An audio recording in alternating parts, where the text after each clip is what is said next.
in a dream. You're living in a dream.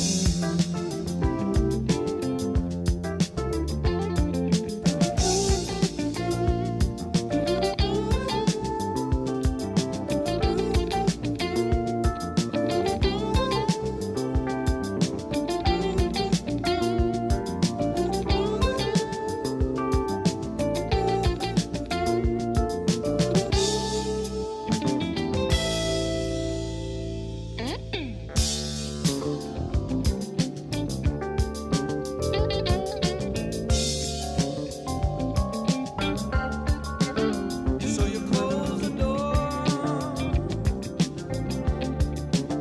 you let nothing in, and yet you're moving and not caring where you've been. Yeah, you're above it all, and you remind me of myself. You're living in a dream. Living in a dream.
Give me love, give me love, give me peace on earth.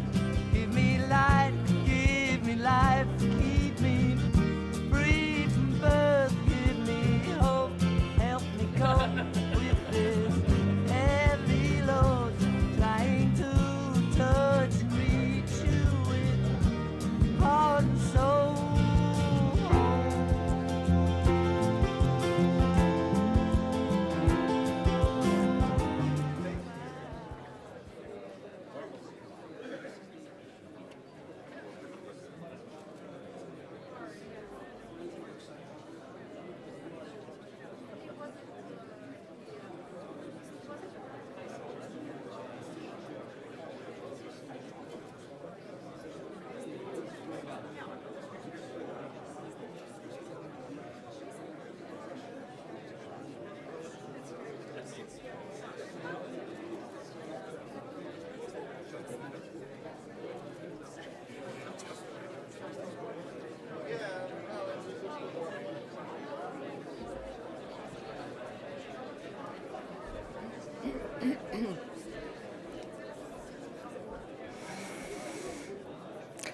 Hello, good afternoon, welcome. My name is Mal Hellam and I am the director of the Open Estonia Foundation. Our foundation was established 36 years ago to promote open society and support democratic reforms in Estonia. Since then, we have worked to strengthen the rule of law, democratic values, civic activism, civil society, because without civil society, there is no democracy. Today's event also continues two important traditions. In 2010, we launched the Voices of Freedom talks with the unforgettable Russian dissident Valeria Novodvorskaya, who stood firmly against Russian imperialism and remained a rare voice of moral clarity. Since 2017, we have enjoyed close cooperation with the Lennart Meri Conference, which has always included the Voices of Freedom discussion panel. Today's discussion takes place at a moment when Europe can no longer afford illusions about Russia. Our conversation will discuss not only Kremlin's regime, but also the voices resisting it, and why this matters for Europe's future and Europe's security.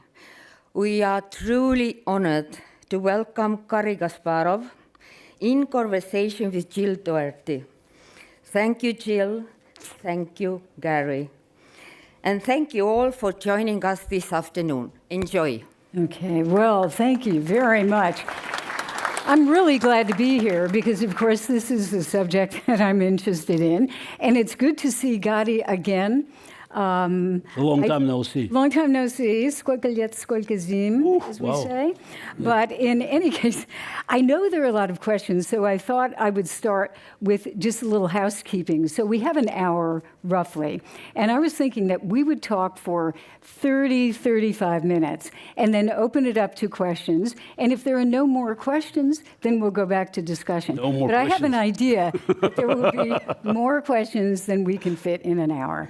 So, again, thank you for this opportunity. Great to be here. You know, we were discussing what's the subject of this. And if you read the description, there are a lot of things in that description. But one of them is to end wishful thinking about Russia.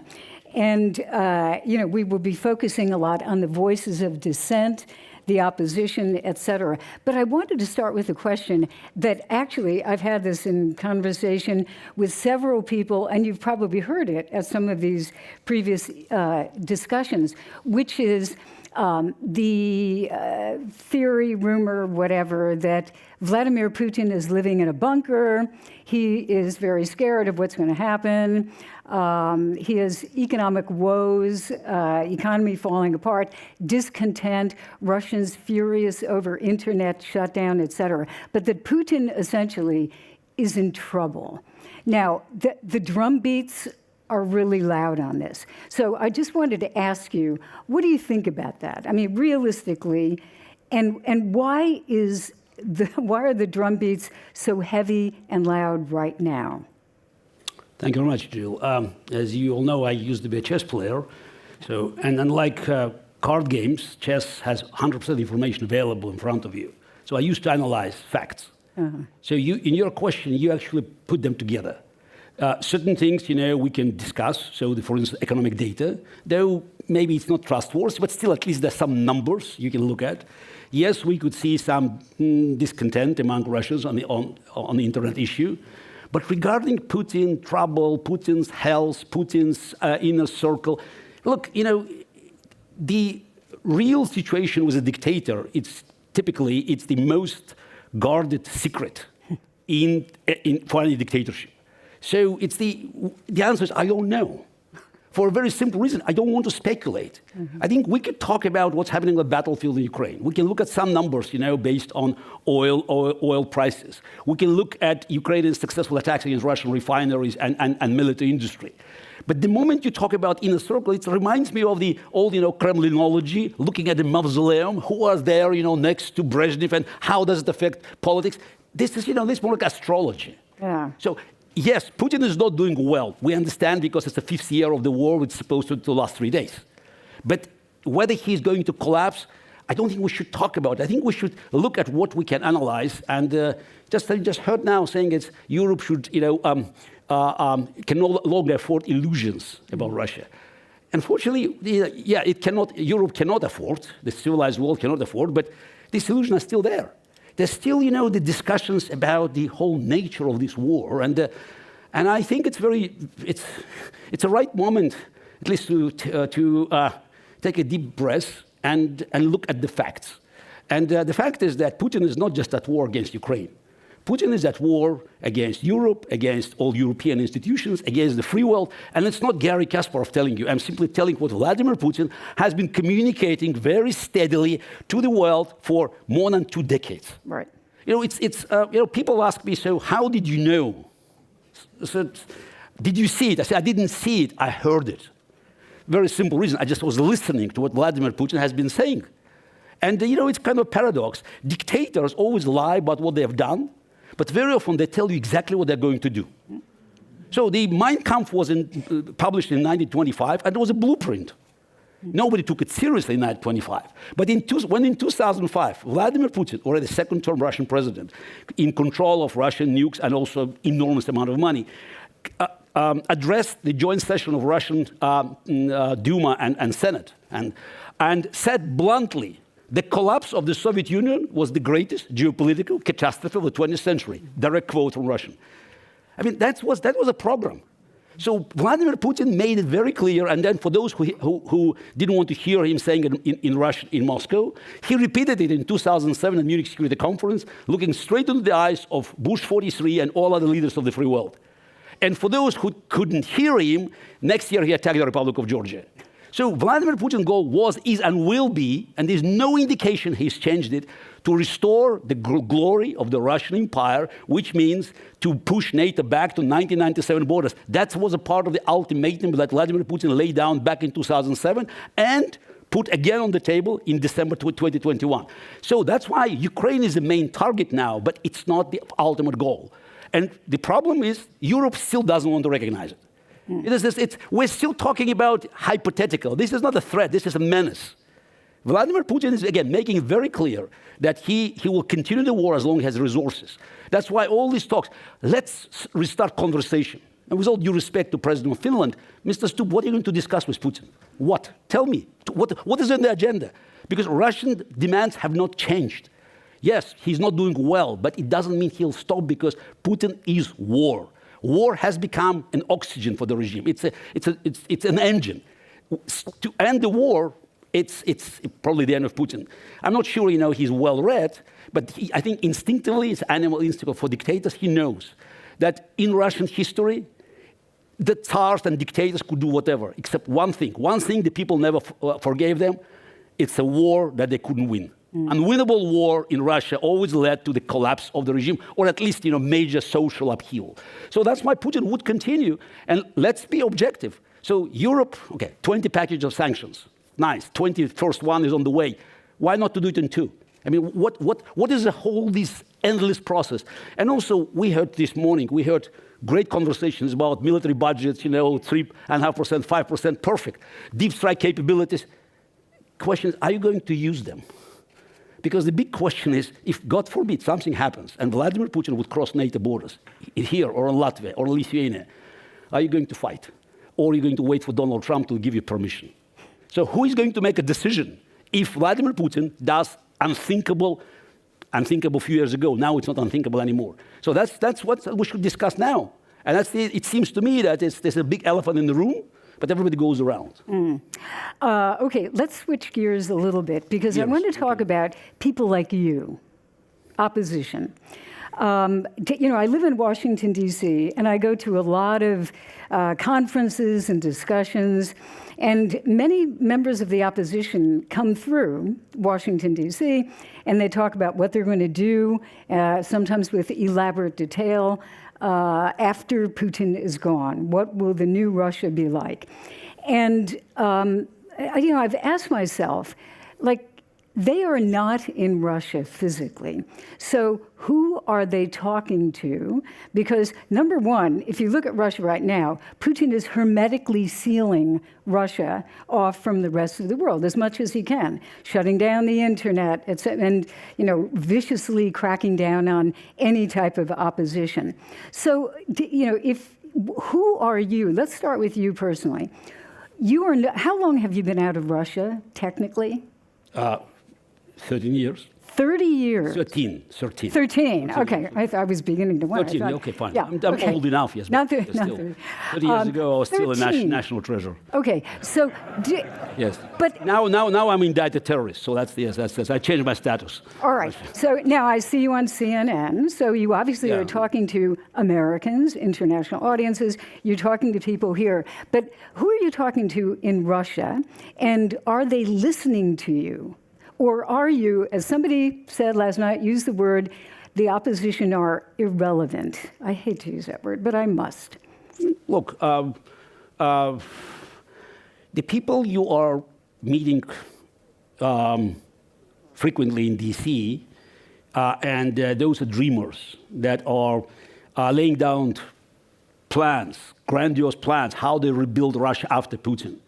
I mean, they play the game that is alien to me. As going back, I have to deal with the facts. Nothing will happen in Russia unless Ukraine wins the war, period. Because the other lesson that we could draw from Russian history is any successful war or the war that ended up, okay, not bad, always strengthen the regime.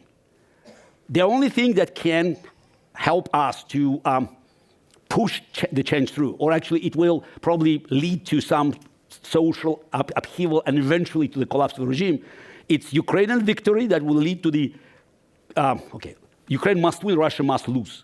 By the way, I didn't hear it even on this stage. So there's no other way things will change, because we are not dealing with just Vladimir Putin's war or just Putin's inner circle or some oligarchs. What we're dealing with, and that's the big mistake we made back in 1991, is not with the communist virus, but with imperial virus, which has been mutating over centuries. And unless we convince the average Russian voter, average Russian citizen, that the empire is dead, we will never see any changes. Gary, I want to talk about that. I think it's a really interesting part of this. But you're a chess player, right?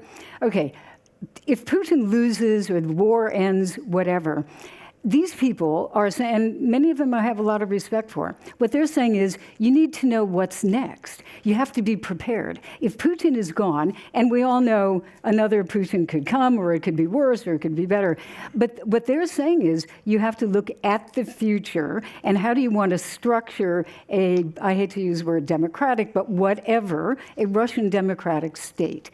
And these are people, we can get into some names, Vladimir Kara-Murza, Ilya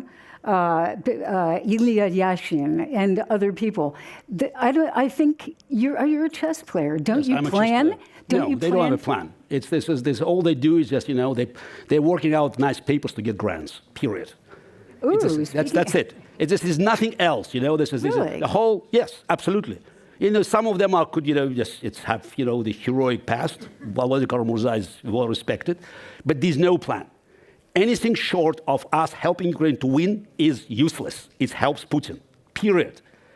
Ukrainian victory is our only hope, only to have a chance for change in Russia. I'm not sure we will eventually get there, but talking about what comes next, I don't know what comes next. We are saying 1942. Are we now here, just to talk about what will happen in Germany, after we eventually win the war, when German troops are on the river Volga and the Atlantic Ocean? So it's very important to understand that all we can do now is just, offer Ukraine all the assistance, because it's our best hope, and Ukrainians deserve, by the way, whatever is being done to them, it's still not enough. Because if not for Ukraine, here would not be discussion about NATO. There will be another, Russian nationalist Congress. In this place. Ukraine saved Europe because Europe was ready to sell Ukraine down the river, thanks, by the way, to Russian opposition. All these people, for so many years, I have been shouting loud and with my Estonian friends or Latvian friends saying, Russians are coming. Putin is serious. The result, big yawn. Really. So then, no, it's impossible. Because so many of my colleagues, including names that you mentioned, they have been saying, no, Russia is on the way of gradual change. So well, not all of them say that. No. In fact, they're often divided. After Russia broke all the agreements and annexed Crimea, it was very clear that Ukraine is next, the whole Ukraine. So because that was on the plan. So spending all the energy, also the money, and also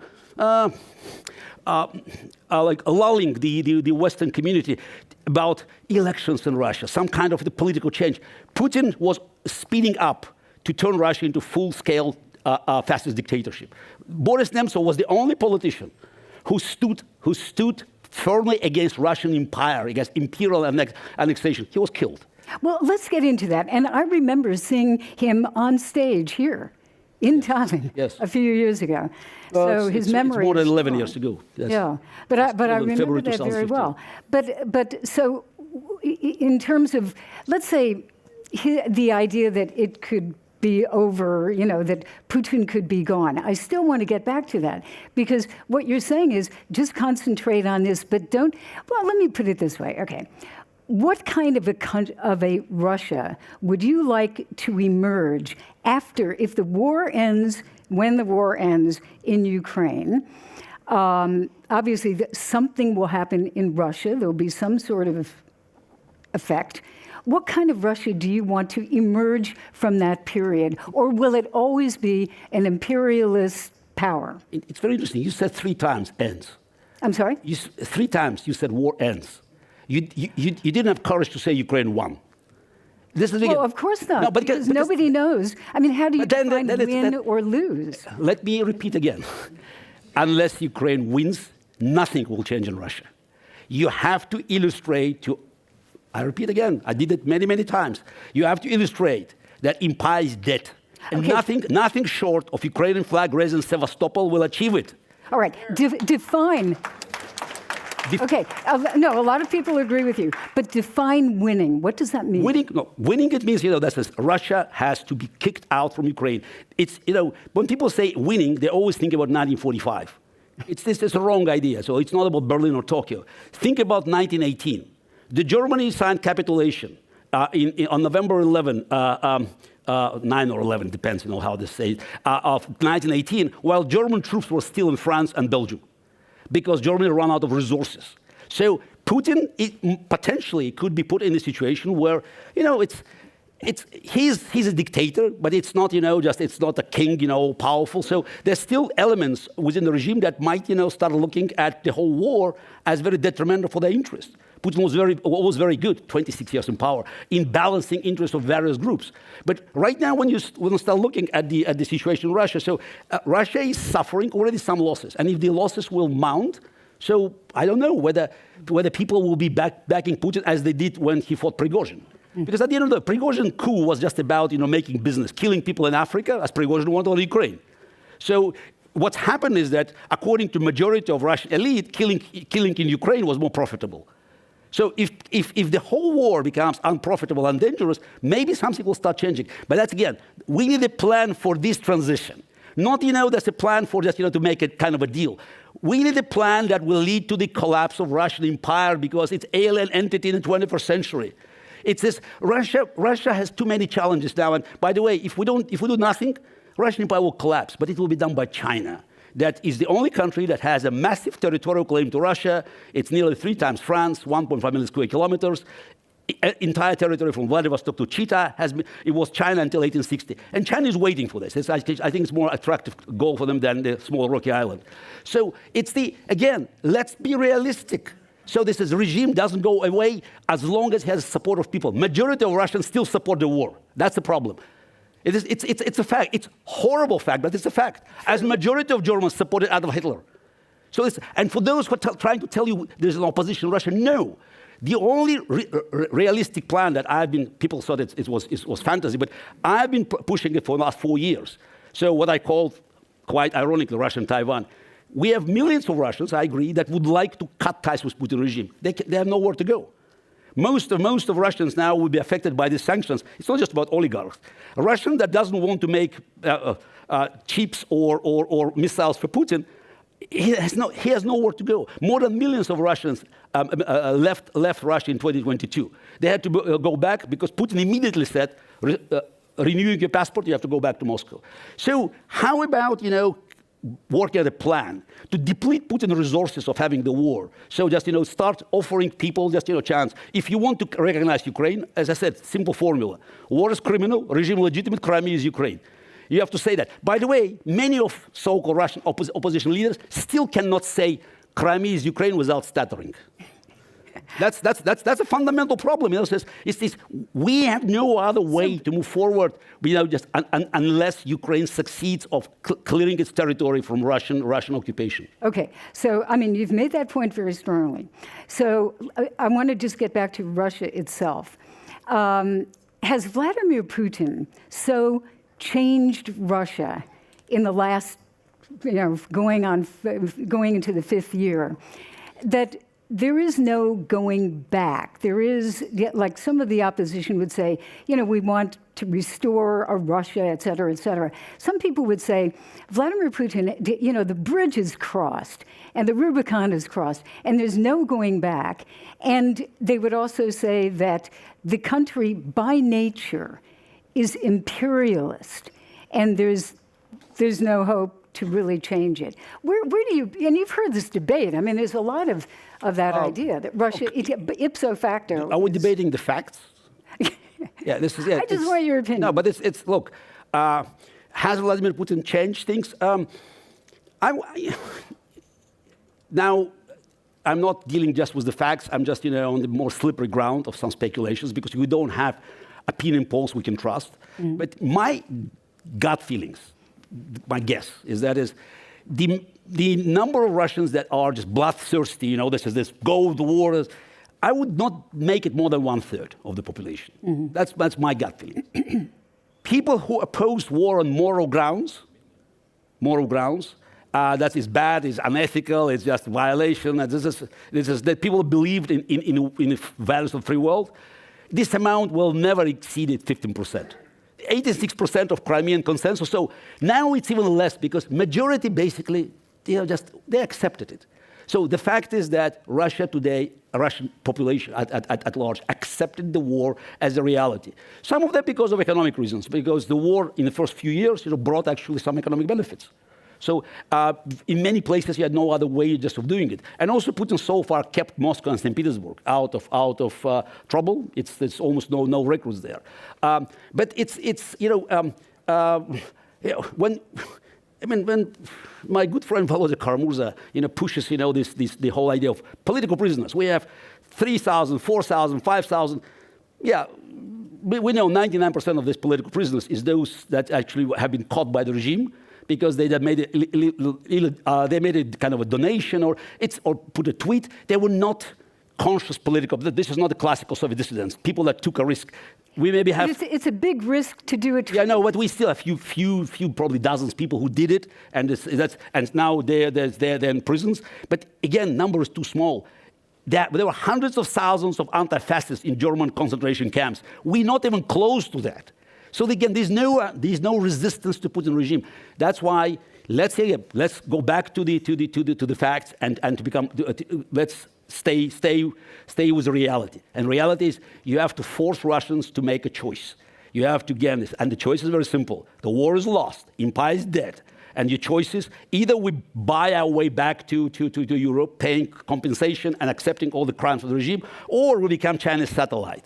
Russians will never embrace Western democracy by heart. Maybe they'll do it by stomach. Okay, obviously I'm going to get to questions. Just one more question. You are a very practical person. I am not particularly practical. I like thinking about, things and ideas and almost philosophy. And I'm going to ask you a philosophical question. Back when I was the Moscow bureau chief for CNN, beginning around 1997, 98, there was this idea, and the word comes to mind, покаяние, atonement. And it was atonement at that point for what Russia had done to the czars, because they were going to be buried at that point. And then it became atonement for what Stalin had done to the Russian people. And now you could say покаяние for what Putin is doing to the world, to Ukraine and to other countries like Estonia, which traditionally, the Russians have. Now, but the question is, are Russians capable of dealing with this idea of atoning to themselves for what has been done and to the world for what they have done to the world? Actually, the great movie Atonement, Покаяние, is made by Tengiz Abuladze. It was, I think, a film in '84 and was in '86, '87, the Gorbachev's Perestroika. And that's a great movie. That's a movie that just the whole idea of atonement, of Покаяние. But it was a very short-lived moment. Russia never went even through the proper judicial process of condemning communist crimes. Never. So it was kind of a mockery. There was a process in Constitutional Court, but it turned into be an absolute mockery. And then they actually talked about the Tsar, but the idea died because the most popular program in the Soviet Union was called, the old songs about the most important things. Главная песня о главном. Already in the 90s, we saw the period of restoration of Soviet glory. If we have atonement, Покаяние in the 80s, the most important movies that had impact on a generation, Brother. That's the Brat 1, Brat 2. Those are that is about Russia, just showing this, it's all mighty glory. Vladimir Putin was not accidental. It's unfortunately, it was a very short window. And we missed it in late 80s, early 90s, a chance to actually to leave this as the track, the imperial track. And right now, again, you need something like a shock therapy. So the lost war is the only thing that can convince Russians that we have to start anew. We have to start from the scratch. But nothing short of the total collapse of the imperial mechanism will offer Russia a chance into the future. By the way, I think this is important. We cannot now dream about the future of Russia without recognizing it will not be in the same geographical borders. It's a fact. Why Soviet Union collapsed? Because Estonia and Turkmenistan didn't belong to the same state.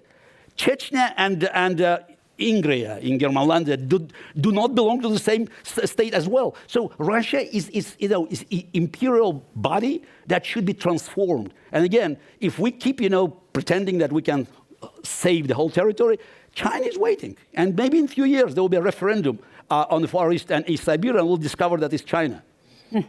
I think we go to questions. I see them already. We'll start with President Ilves, of course, and then we'll go here, and then we'll move around the room. Okay? Oh my God. Okay, thank you. Well, just a minor point to prove your point. The Russians have now erected a museum of Polish Russophobia on the site of the Katyn massacre. Yep. Yeah. So but my question actually leads from that. What I hear all the time is that basically countries, businesses are just champing at the bit. As soon as the war ends, not Russia loses, but as soon as the, quote, war ends, they're going to rush back in to make money. It's the El Dorado of the 90 Redux. The question is, what do we do with Russia? I mean, we learned in the 1990s that liberal democracy is not the default option after the fall of communism. That was the mistake that George Bush and everyone, Helmut Kohl, they all think, no more communism, great, now it's a democracy. That is not the default option. But what are your suggestions for how European Union, at least, should treat a Russia that has lost the war? Okay, that's lost the war. That's good. That's a good sound. Yeah. Now it's peace through strength. I mean, the reasons of the current predicament of this tragedy, that looks never-ending, is that the free world didn't want to hear your voice and many of your colleagues, in the Baltic nations or the Poles, that have been shouting loud about growing Russian threat. And again, it's just because Vladimir Putin was making it clear. So after the war, after the attack on the Republic of Georgia, so I wrote an article in the Wall Street Journal saying that the next, would be Ukraine. So Ukraine. And I was asked by journalists, how did you know? I said, I looked at the map. Yeah, so Vladimir Putin, after 2014, made it very clear that, his plan was to take over Ukraine, Novorossiya, the map from Luhansk to Odessa, Transnistria to be added. So the plans were on paper. So what's happened on our side? I say on our side, on free world? Nothing. Nord Stream 2 has been opened. So in 2021, Vladimir Putin presented the ultimatum. And now we know from Mr. Stoltenberg's memoirs that he was unofficially discussed it in Moscow. So NATO, of course, with American blessing, NATO General Secretary, discussed, to the retreat of NATO, basically leaving Estonia, Latvia, Lithuania, and the whole Eastern Europe under Russian control. Ukraine has been sacrificed. This is what would happen for a moment, just tragic. Russians took over Kyiv. Zelensky is killed. What will happen next? Nothing. There will be maybe Ukrainian government exile, but Medvedchuk or Yanukovych will be in Kyiv, and we'll be living in a different world. And as I say, here, it will be pro-Russian government, because NATO would walk away. Joe Biden administration sold Ukraine to Putin, following what Trump did. I'm sure the agreement was made with the first Trump administration. I mean, I think Trump lied all the time, but when he's telling you there will be no war if I were in the office, I think he was right. I think he definitely made a deal based on this memorandum. Ukraine changed everything. So that's again, Europe must be strong. I mean, stop talking about this as budgets, show strengths. Unless they recognize that, the Europe is armed to teeth, and it's not just armed to teeth, is willing to use these strengths. Yeah, you have all the resources here. The combined air force of Scandinavian countries is bigger than Russian. This is when you look at the combined forces of north and east flank of NATO. So that says Poland, Baltics, and Scandinavia. That's enough to crush Russia together with Ukraine. But you just have to start, thinking anew. So and Ukraine is the most important element of offering Russia a chance to change. Victorious Ukraine with control of Sevastopol. That's the best way to convince Russians it's time to reconsider. What do we do here? We're all going to run in and say, "Oh." No, first of all, your goal now is to make sure what happens if Russians attack Narva. That's whether you're going to wait for Washington to allow you to fight, or you fight on your own with some other European allies. No, that's let's not run. Cart that doesn't run before horse. Right now, I think this is it. Vladimir Putin is in a situation where he'll desperately need a success story, and his success story will be to prove that NATO is dead because Article 5 doesn't work. And he has ideal targets in Narva, in Daugavpils, maybe in Vilnius, to prove it. So that's what we should worry about. The rest is irrelevant because we're still in the midst of the war. And Vladimir Putin still has resources. Yeah, people say, he doesn't have a massive army to invade Estonia or Latvia. He doesn't have to. It's not about invading. It's about demonstrating that, Article 5 doesn't work. And he has more than enough resources. Are you can sustain the same drone attacks as Ukraine does every day? I don't think so. No European capital can sustain it. So that's why, again, let's recognize we are in the midst of the war, and unless we work together, win the war, show the strength, nothing will happen. Okay. Next question. Could you identify yourself just to be sure? Thank you so much. My name is Evgenia Chirikova. I'm from Media Aktivatica. Russian Federation recognized me as a terrorist because I support Ukraine army, and my team produced film Prisoner System of Terror about Russian terror on occupied territories of Ukraine. And my question is, we are here in Estonia figure out that in case invasion Russia to Baltic countries, we have a chance to become without military support of America. Dear Gary, what do you think about new, effective, powerful military alliance without America? Look, I'm the wrong person to actually to advise Europeans and Americans how to deal with that, because again, we have too many political and geopolitical factors. But again, if we try to stay in the real world, so I don't think that the security and well-being and probably the fate of independence of Baltic nations or Poland or Finland should depend on the whim of the man in the Oval Office, who proved to be throughout his entire life to be very obedient to Kremlin's demands. So how are you going to solve the problem? Again, you should. The question to be asked for people who were on the panel here it's at the beginning of this morning. So are NATO countries that have direct interest in this confrontation willing to fight without permission from American commander in Brussels? I hope the answer is yes, but I don't have an answer. You should ask them. Because if the answer is no, if you're still waiting for Americans to give you permission to fight, and American general in Brussels will have to ask Washington, that could be tragic. And again, the Article 5, in my view, makes sense only if it's like carved in stone. Unless it's ironclad, it doesn't work. Because if Putin is listening, he's definitely listening to us, and he knows that we're debating it. And the fact is that we're debating Article 5 already makes it, in my view, it's definitely weakened, if not irrelevant. Dr. Angela Stent, thank you. Oh. Thank you. Angela Stent from the American Enterprise Institute. You were a member of the Russian delegation in the Parliamentary Assembly of the Council of Europe. Yes. When we read about your debates, obviously you have differences between the different members. Can you tell us something about your work and what you hope it's going to accomplish? It was a step in the right direction. It was very important that we actually got some sort of representation because Putin's Russian delegation has been kicked out in March 2022. Actually, it took nearly 4 years for Europeans to offer a replacement.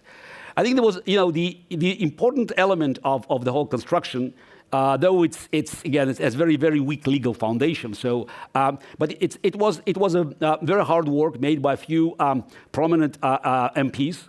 It's led by my Estonian friend Eerik Linnus-Kross to bring together just opposing views. One is to talk to the Ukrainian delegation, which is very important to actually accept that some Russians will be there, but also to bring some Russians and to find, again, this is the compromise language. The important element was a Berlin Declaration. Again, it's people who made this delegation in Strasbourg. Some of them consciously, some of them technically signed the declaration, which stated these key things.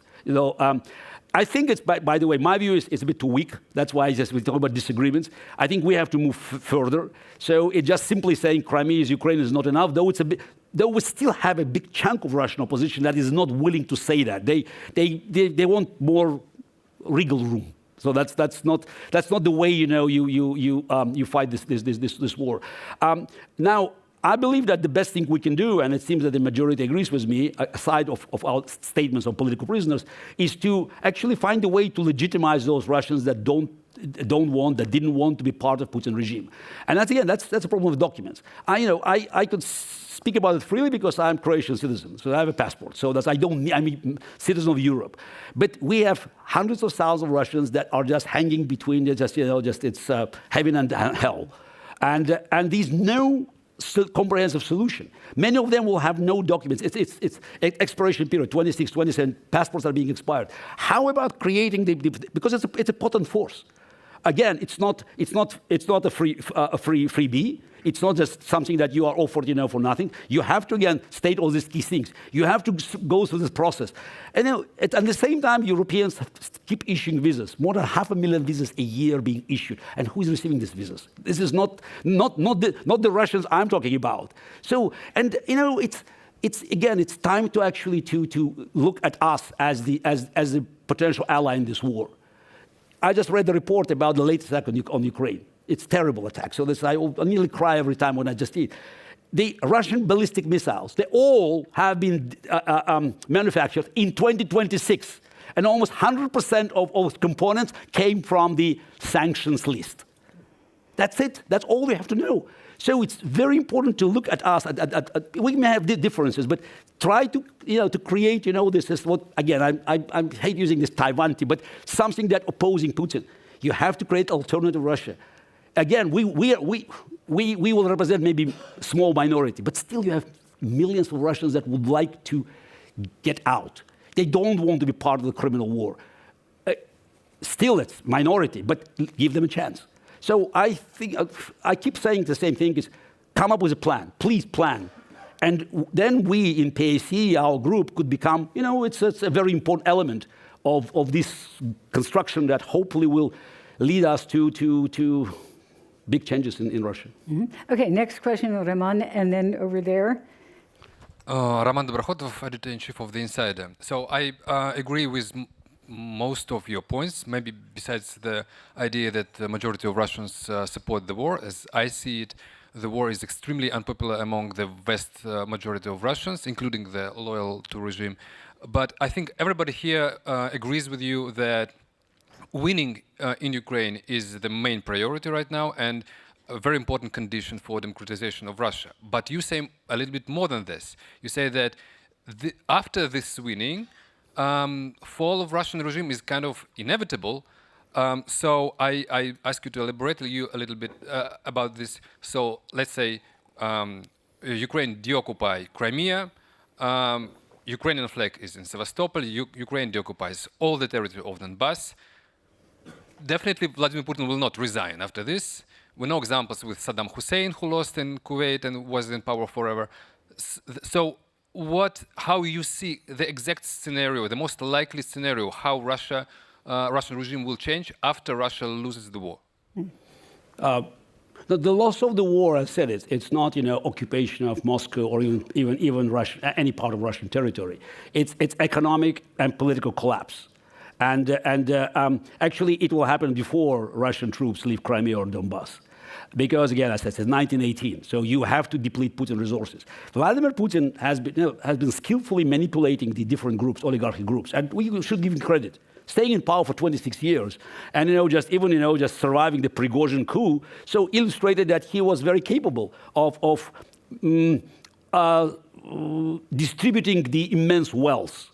So if economic interests of major groups will be not just hurt, but will ruined, so then we can talk about real opposition. Because, again, I don't want to start arguing whether majority of Russians are being unhappy doesn't mean you are against the war. So, yes, it's a semantic.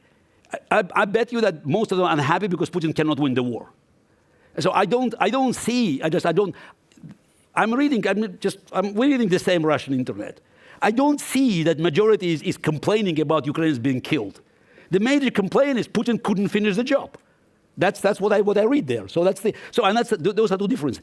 Yes, they don't like this war and they would like to end, but that's why we have to convince them that it's over, and it's not just over because Putin has failed, but empire has failed. And then I think it's the end of the war. Disastrous end of the war means the end of Putin. And I'm not here to speculate how it will happen. It did happen in Russia before. So again, unwinnable wars, lost wars, always led to revolutionary changes. And that could be a massive change because a lot of Russians will just recognize that it's just again, the choice is simple. You have China on one side and Europe on the other side. Make a decision. Do I believe that, it's this scenario realistic? No, it's not realistic, but it's much more realistic than anything else. So this is because all other alternatives are so bad that this is our only chance. That's why I keep pushing this fantasies about Taiwan. So we have to create a matrix. Just because even if this is following this fantasies of our colleagues, is what will happen in Russia next day. But who is going to make changes? Just imagine Putin disappeared today by whatever mystery, just taken by aliens. So who is going to run elections? Who is going to write the laws? We need we need to create, a few 100,000 people, a matrix, a foundation for change. That's why we need this. We need these people, just to be united in some kind of political entity. Again, everything, it sounds, unrealistic, maybe 10% chance. But other alternatives are just, I think they are just in freezing territory. Okay. Lisa. Please, and introduce yourself. If you my name is Lisa Past, and I do cybersecurity for democracies. Allow me to switch the conversation, Mr. Kasparov, to the nations in the near abroad that do not have the protection of NATO, particularly Moldova, Armenia, Georgia to a degree, that all are clearly walking the geopolitical tightrope. Do you see them genuinely changing their direction or recentering themselves away from Moscow and sustainably? And do you think that Moscow has the ability to try to meaningfully grab them back? Yes, you put them in one group, but I would say that Armenia and Moldova, they are moving to the west for different reasons. And of course, geographically, Moldova in a much better position because it has Romania next to it, and you have Ukraine protecting its back. Armenia is moving in this direction, and I hope that Nikol Pashinyan will win the elections because Russia reneged on its promise to defend it against Azerbaijan, and the lost wars again. Lost wars in this case, not a change of the government, but change of the political affiliation. Again, Putin's failure to win in Ukraine, created a new geopolitical situation. So, for instance, it's not just Armenia. You mentioned Armenia or Moldova, Syria. You lost Assad. So this is Venezuela. So he had very limited options to actually to help Maduro, because again, lost wars or unwinnable wars, they have a psychological effect, global psychological effect on a dictator's ability to control the world. So Putin succeeded in because the free world kept folding the cards. So it's like if you're seeing a geopolitical casino playing a kind of poker. So Putin always had a weak hand, but he can raise the stakes. And the other side, keep folding cards. And Putin actually moved, this is Georgia, then red lines in Syria. If you remember Obama's refusal to actually enforce it. Then Crimea, then full attack on Syria. So Putin gained more and more reputation as somebody who was invincible. Now, the fact that he's no longer invincible convinced many people who were just, in this gray zone that they have to start moving in opposite direction. Whether they will succeed depends on, again, on Europe and on the Western geopolitical institutions. Yes, they can succeed. They should be helped. But first, you have to recognize that, as long as Putin has ability to spoil it, he will. Okay, and we have a question, sir. Andrew Mick, Hamilton School, University of Florida. Gary, question, very, very practical one. I've been wondering for years, how do we get Western policy elites to finally understand Russia, to stop mirror imaging, to stop repeating the same mistake over and over again? Whether it's the current effort at the reset, Hillary Clinton with a goofy red button, George W. Bush looking in the eyes. And I am just running out of patience. So I'm thinking in practical terms. In 2022, had we given the Ukrainians the weapons they needed, they would have broken the Russian military in Ukraine. Those guys had no leadership, no logistics, and no defenses. I was watching this up close, and yet we self-deterred. How do we actually get serious about what we preach? Look, you have to play by the rules, and the rules have been established over centuries. So Vladimir Putin made it very clear that his goal was to restore the glory of Russian Empire by force, if necessary. And it was year after year of this self-deception, denial.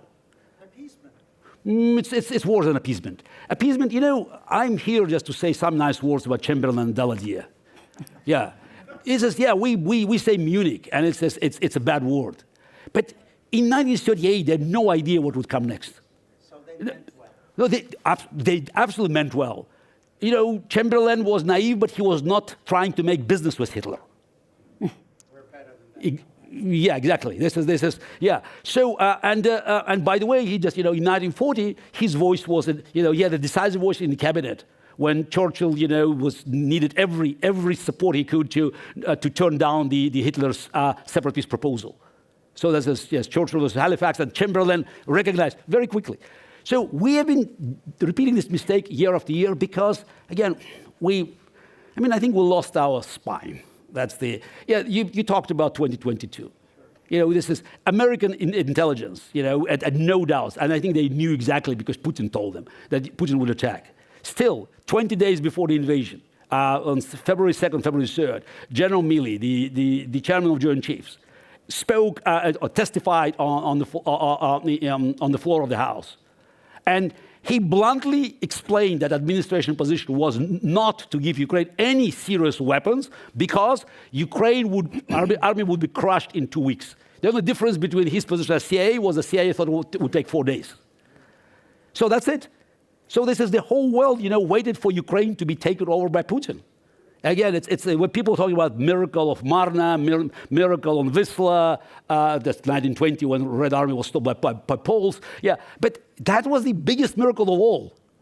And just because of this miracle and Ukrainian resistance and Zelensky leadership, say whatever you want about him, great leadership. So we are here.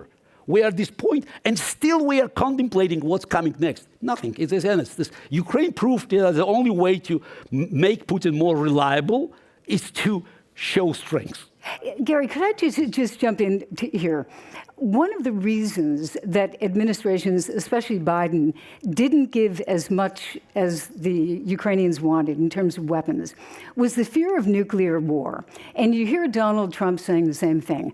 What if, this is going to spark World War III? I mean, is that a legitimate argument that, after all, Russia has nuclear weapons. And so by overplaying your hand, you start a nuclear war. What do you think of that? Did I hear overplaying your hand? What did it mean overplaying your hand? Defending countries that are being attacked by Russia is overplaying your hand? That's what you said? That's the problem of defining. That means Russia can attack Estonia tomorrow, and because Russia has nuclear weapons, you should walk away? Did I hear that? It's entirely possible that somebody will make that argument. Bingo, exactly. That's what I'm saying. That's why Nate... But what do you think of that argument? He's got nukes, this is dangerous. So that means the nuke... But America has nukes, yes? I think so. Yeah, I think in 1962, I think the Russian missiles were 90 miles away from American coast. Correct. Somehow, JFK he took a stand. Yes, he didn't blink, did he? And what's happened? So we blinked. So we blinked. No, we sold out. This is worse. No, we sold out. So in 1948, Stalin decided to take over West Berlin, and for 11 months. Stalin didn't shoot a single American British planes that have been supplying West Berliners with everything they needed, because he had a clear idea what Harry Truman would do. So he had no doubts about Harry Truman's actions. Now, if we're talking about events prior to the war, how can you overplay your hand if you want to offer a sovereign nation protection against potential threat? Why not to arm Ukraine to tease? It's because since spring 2021, Vladimir Putin brought 200,000 troops, surrounded Ukraine from north, east, and south, brought half of his Pacific fleet to the Black Sea. So why not to offer Ukraine some weapons to defend its territory? No. It was sacrificial lamb. So, and then a big question about nuclears. My view was the threat was. I don't know. I'm not here just to give you a percentage, but it was geopolitically, it was irrelevant. Yeah, I debated with Jake Sullivan after he already left his position, because when he was there, he didn't want to debate it. And there are a number of reasons. One is that that it's the whole the way Putin runs the country is still the loyalty is based on the interest of various groups, including military. And putting the huge risk, because military confrontation means that things could go, just either way, and you never know whether the Tomahawks will not fly back, just to destroy you. I don't think the Russian generals or admirals are there. Though, by the way, they're all multimillionaires, as you understand. This is one of the richest, probably, elite in Russia. So that they will be willing to risk their lives. But there's a much bigger factor there. It's called China. And Vladimir Putin cannot move anything without permission from Beijing. It's very clear. Russia is owned by Xi Jinping. Putin's Russia is owned by Xi Jinping. And the reason Xi Jinping will never let him do it, because the moment Russia uses nukes, I think Japan will get nukes in 6 months. And the world changes. And China doesn't want this balance. They didn't want even Iran to get nuclear, because they understand the moment nukes come to Asia, and by the way, Taiwan also will get nukes, South Korea will get nukes, that's not in China's interest. But of course, main problem is Japan. So that's why, in my view, the whole story about nuclear was very hypothetical, and it was just it's a very convenient PR, effective cover-up to hide unwillingness to lead the free world. I think there was a question. There was a gentleman. Where was the? Oh, it was right here. Yes, sir. I'm sorry. Gotcha. And then we're going to go over, well, I think there was one gentleman there, and then Molly. Jill. And we've only got 4 minutes. Peter Semneby from the Swedish Foreign Ministry. Yeah. There has been some speculation in the last few days that Putin is about to redefine what Russian victory would mean in the Ukraine war, perhaps settle for a freezing of the front line, a ceasefire, to get breathing space and or to win time. I assume from what you have been saying here that you think this would be a bad idea. But how would you judge the probability of this happening, and what should the Russian opposition and what should we as the West, broadly speaking, do if and when this scenario happens? Again, we're hearing rumors. So there's not a single official statement from Russians, whether from Putin, from Foreign Office, from any other official who might be considered relevant, indicated that they're willing to even soften their demands. Maybe they will be forced to do that because the situation is so dire.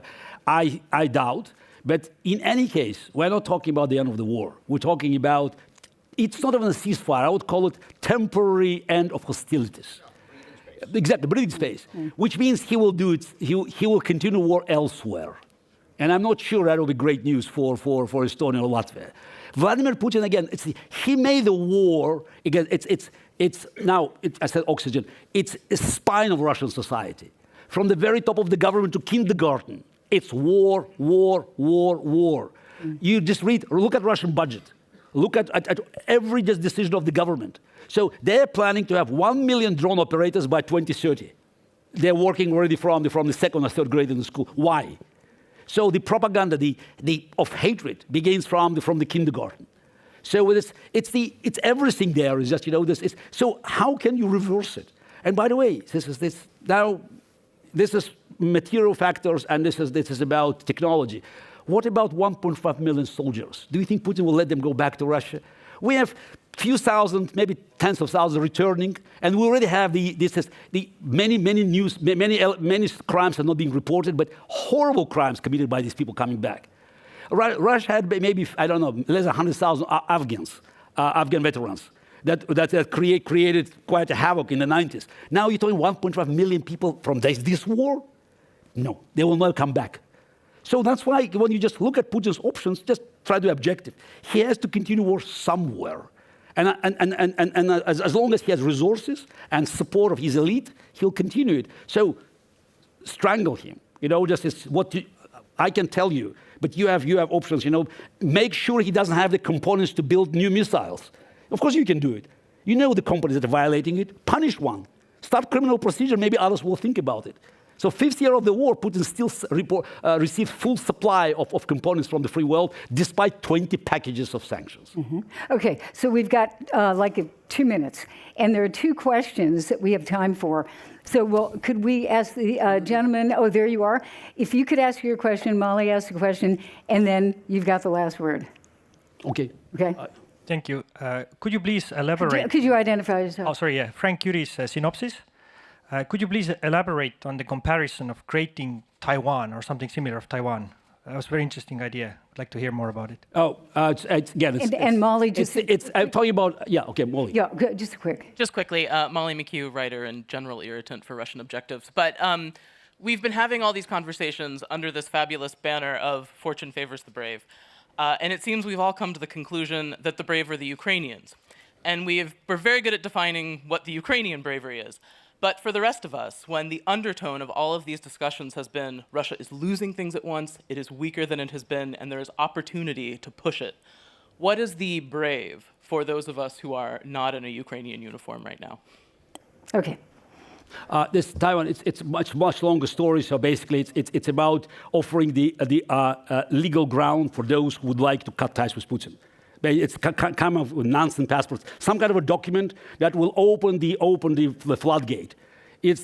Some believe that 500,000 of Russian engineers, computer experts, and financiers, if they leave Russia, that might be that will be decisive blow to Putin's war machine. Again, this is a part of the war. War is not just fighting on the on the battlefield. It's about bringing weapons, money, but also depleting the enemy. So let's try, and potentially this 500,000, 1 million could become a core of a new elite if and when a regime collapses. Again, sounds like a fantasy, offer me a better idea. Now about the brave is actually, to recognize that you have to make a fair contribution to the war, Molly. And now we just, we're hearing, even today, so about the 3.5%, 5%. So how can we just, balance it? How convince the voters? It's guys, you're talking about, it's a cup of coffee and an extra croissant versus, it's Ukrainians sacrificing lives, every day. Just, to end up, I just tell you this, 2 years ago, I think there was 2.5 years ago, I was in Poland in one of the debates, and the governor and minister from the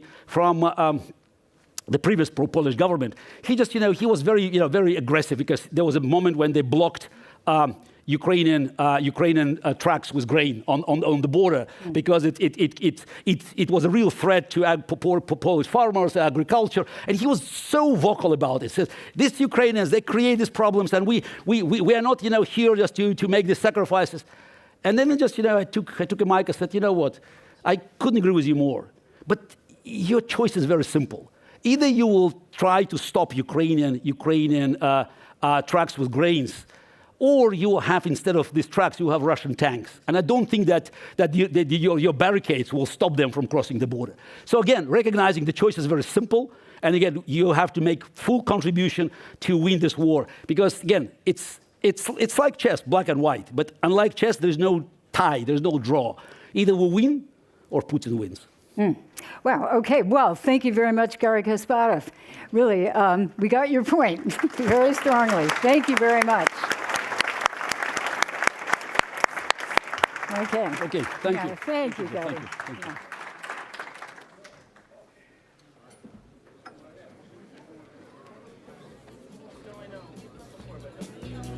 Sweet surrender on the quayside. You remember we used to run and hide. In the shadow of the cargoes, I'll take you one time. We're counting all the numbers down to the waterline. When near misses on the dog-leaf stairway,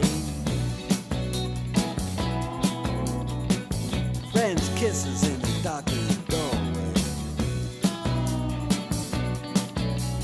Foghorn blowing out a wild and cold. The policeman, he shines a light on my shoulder.